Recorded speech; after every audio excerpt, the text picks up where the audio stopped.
তাকে ফাঁসির কাস্টে ঝুলানো হবে। আদালত থেকে রায় দেয়া হয়েছে মিশরের যুবকদেরকে এরকম আন্দোলনে ঠেলে দেওয়ার কারণে ডেথ পেনাল্টি, ফাঁসির রায় হলো। সৈয়দ কুতুব শহীদের ফাঁসির দিন ঘনিয়ে আসলো। কারা কর্তৃপক্ষের নিয়ম অনুযায়ী যাদেরকে হ্যাঙ্গিং করা হয়, ফাঁসি দেয়া হয়, ফাঁসির ঘন্টা খানিক আগে ওই জেলখানার ইমাম সাহেব এসে তাদেরকে কালিমা পড়ায়। কি পড়ায়? আফদালু যিকরি লা ইলাহা, এই যে শ্রেষ্ঠ জিকির, এই শ্রেষ্ঠ জিকিরটা এসে পড়ায়। সৈয়দ কুতুব শহীদের ফাঁসির কাস্টে দাঁড়ানোর 1 ঘন্টা বাকি। কয় ঘন্টা? In the meantime jail কোডের নিয়ম অনুযায়ী জেলখানার ইমাম সাহেব চলে এসেছে। এসে বললেন, সৈয়দ কুতুব শহীদ, আমি আপনারে কালিমা পড়াতে এসেছি, পড়েন লা ইলাহা ইল্লাল্লাহ। সৈয়দ কুতুব শহীদ বললেন, তুই আমার কালিমা শিখাইস না, তোর কাছ থেকে আমার কালিমা শিখতে হবে না। এই কালেমা আমি খুব ভালো করে জানি, যেই কালেমার তালিম দেওয়ার জন্য সরকার তোরে বেতন দিয়ে রাখে, ওই কালিমার ব্যাখ্যা করার কারণে আজকে আমার ফাঁসির মঞ্চে দাঁড়ানো লাগতেছে। চিল্লা এখন ঠিক কিনা?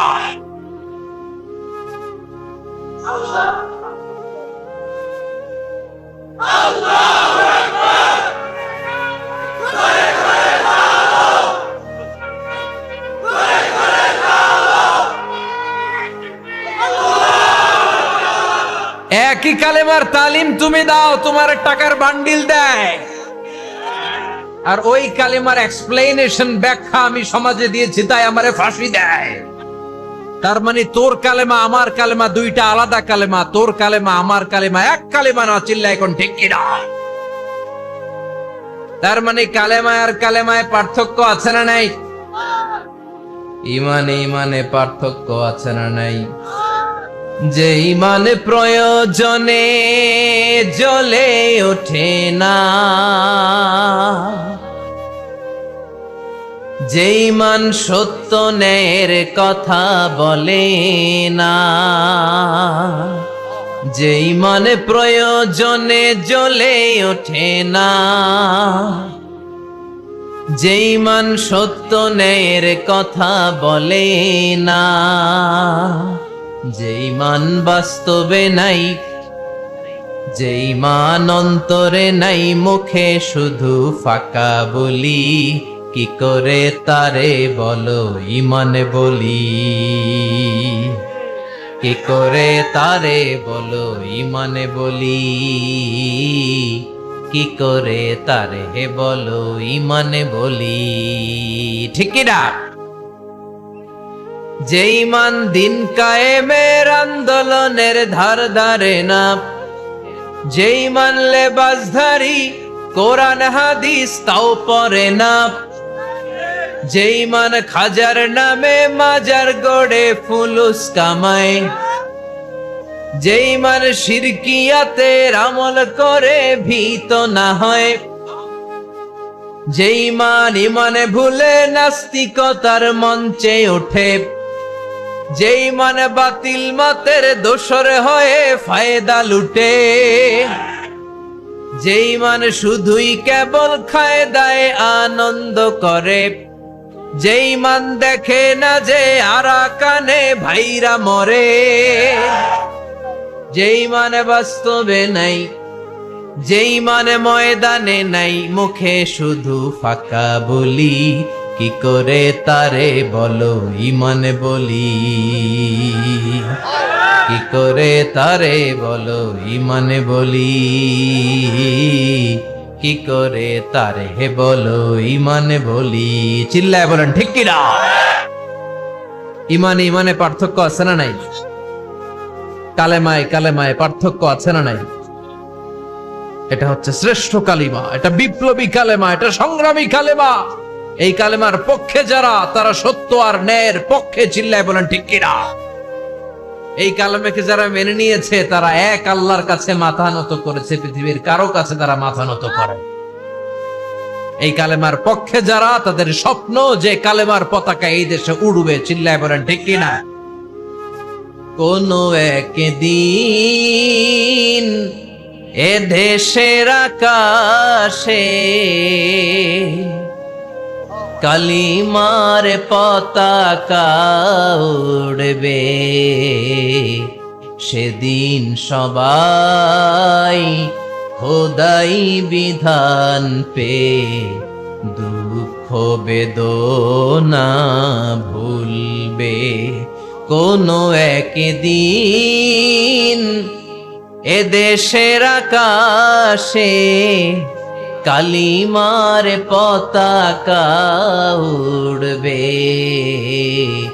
সেদিন সবাই খোদাই বিধান পে দুঃখ বেদনা ভুলবে। চিৎকার করে বলেন ঠিক কি না?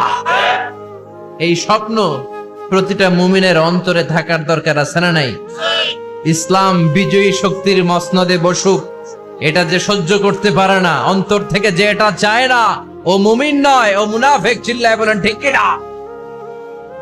এজন্য বিশ্বনবী বললেন আফদালুয যিকরি লা ইলাহা ইল্লাল্লাহ।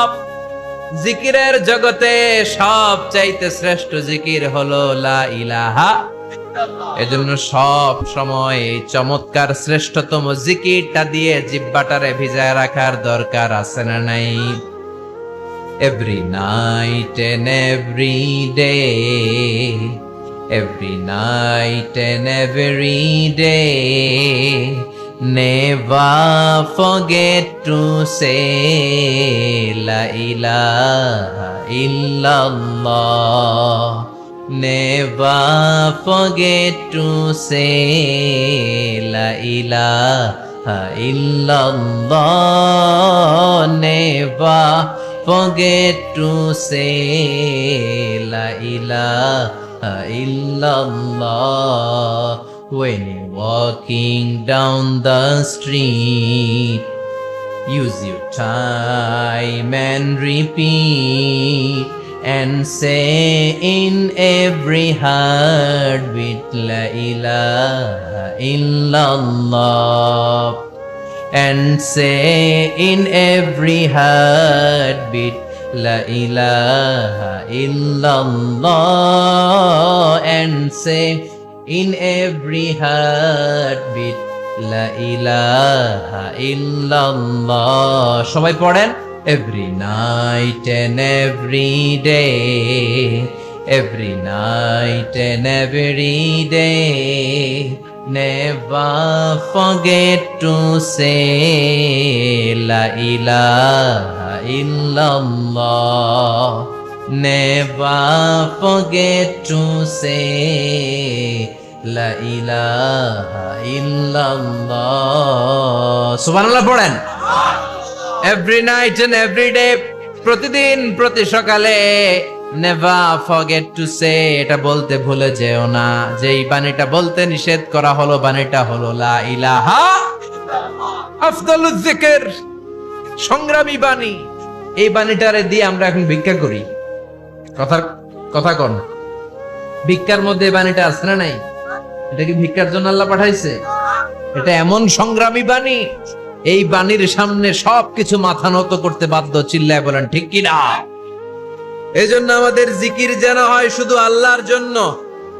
তাহলে বুঝলাম শ্রেষ্ঠতম জিকির হলো লা ইলাহা ইল্লাল্লাহ। আবার বিশ্বনবী বললেন আহাব্বুল কালামি ইলাল্লাহি আরবাআ, আল্লাহর কাছে চারটা কথা সবচাইতে প্রিয়। চিল্লায় বলেন কয়টা?